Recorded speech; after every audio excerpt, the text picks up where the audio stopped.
For 3,000 years, Egypt's Great Pyramid was the tallest structure in the world, gleaming white in the desert sun.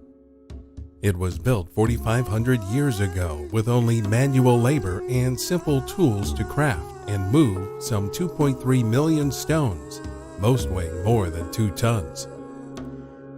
But how did they do it? There are several theories, each with their own problems.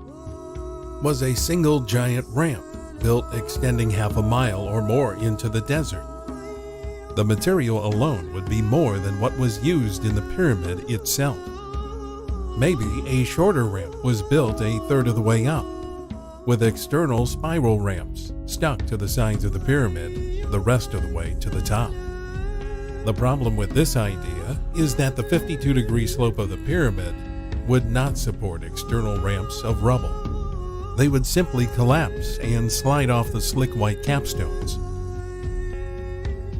A more plausible method would be to use inset ramps that use the stone blocks of the pyramid itself as the base support for the ramps. Here's how it was done. On a perfectly leveled bedrock foundation, the first perimeter square of fine white outer capstones is laid down all around. A gap is left for access to the interior. The first ring of the first layer of finely cut limestone blocks is laid down behind the capstones.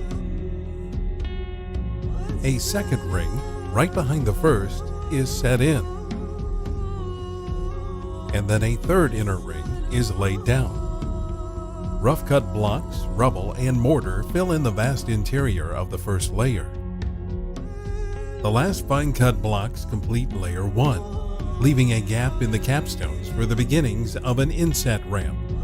A debris ramp with a 10% grade is made, giving access to the start of level 2, which begins at the far corner from the ramp with the first white capstones. The stones are carefully fitted and aligned to form a smooth outer surface.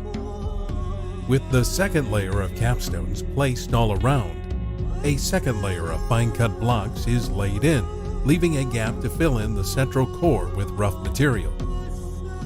Remaining blocks are filled in, leaving a gap for the ramp to be extended to the third level.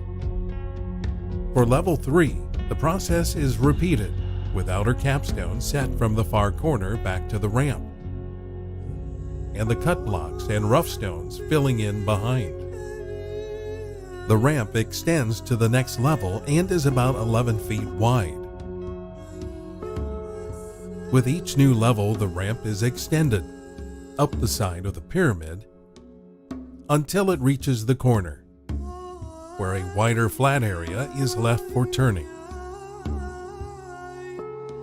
Levels of capstone, fine-cut blocks, and rough interior stones are added as the inset ramp continues up the next face, turning the corners again and again until the builders reach the top, finally crowning the pyramid with a golden pinnacle.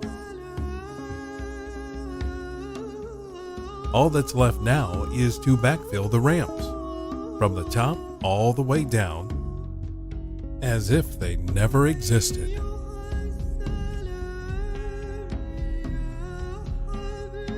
The inset ramp requires no wasted time and materials, like the external ramps would have.